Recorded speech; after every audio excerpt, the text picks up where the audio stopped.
What up, y'all? It's your boy Raymond back up in here with another video. We got my friend Fabian back up in here playing solitaire, or what is it? Sudoku. Same thing. Some fucking card shit. I don't know what is going on. But, you know. And we're here to talk about the new Billie Eilish single for the new James Bond movie, No Time to Die.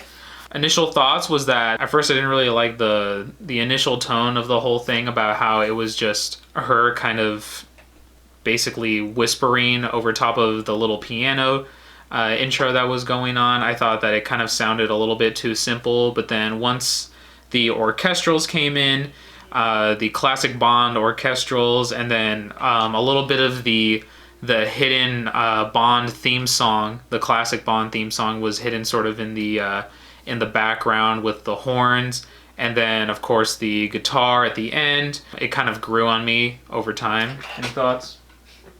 Yeah, I like that too. That was cool. I think Billie Eilish is a good artist.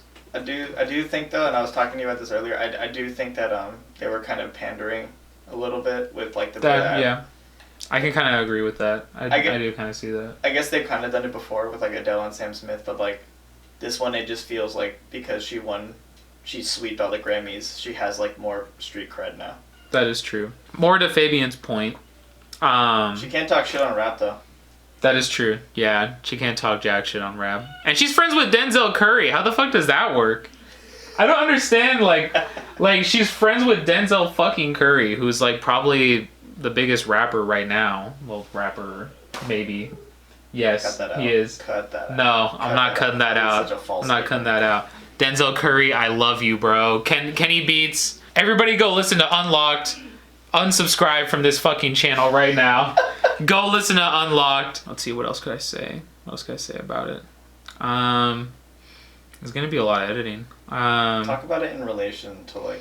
Oh yeah, so No Time to Die in comparison to, say, like the last Bond's theme song, which was by Sam Smith, Writings on the Wall.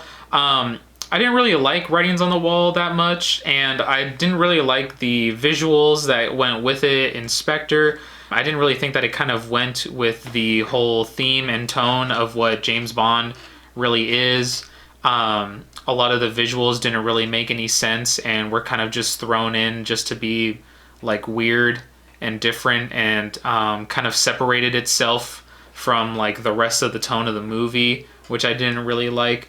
But one of my favorite Bond songs is Skyfall that Adele did. I love that song. I love how Adele uses her voice in many different ranges whenever she's singing over the orchestra. I think the very soft jazz influence on Skyfall is super interesting. There is a little bit of similarity though between the way that Billie is kind of singing over top of No Time to Die, and also how Adele sings on Skyfall. I think there's some similarities to how Billie uses her vocal inflections is kind of similar to how Adele uses her vocal inflections on Skyfall. The tones of both songs are actually very similar. This very cinematic atmosphere, a lot of piano, and just a lot of orchestral influence, obviously, since that kind of goes with the whole James Bond theme.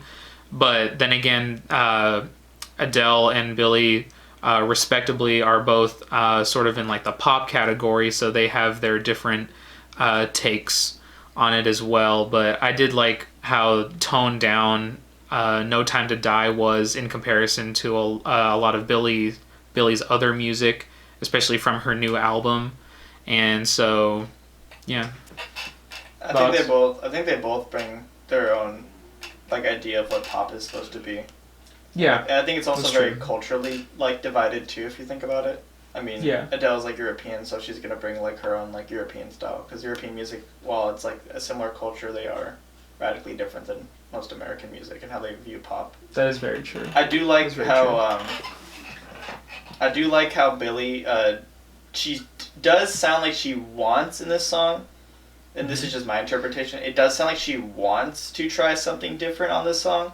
I'm just not convinced that she's ready yet to take on such a big undertaking and like kind of shift her style for it. But I do think that she did attempt to make something that sounded different song. So I can respect that a lot about her. Yeah, I can agree with that. I feel like Phineas probably had a little bit of a part maybe in like the writing, but I mean, then again, I don't really know for sure. But yeah, somebody do research on that. I don't know. I'm not 100% sure. That was all that I really had to say about it. Was that all you had to say? I don't think Phineas did anything with this song. Really? Maybe, perhaps he helped write it because he basically writes everything she does. That is true. That is true. All of my. But that's why her new album is so bad. You know, her new album's pretty terrible. You can't hate on a kid. She's not a kid anymore. She's 18. Oh, I guess that's what they all say. Oh my god. We'll edit that out. Maybe. Maybe. But yeah. Thank you guys for watching the review, and go check out the song if you haven't yet. And I'm super excited for the movie in general. So far, the way that it sounds, I'm hoping that the song has at least something to do with the initial tone of the movie, or like even the first scene. Hopefully, normally it does, but Writings on the Wall literally had nothing to do with anything in the movie, so we'll see what happens. But yeah, go ahead and like and subscribe down below, and I'll see you guys next time.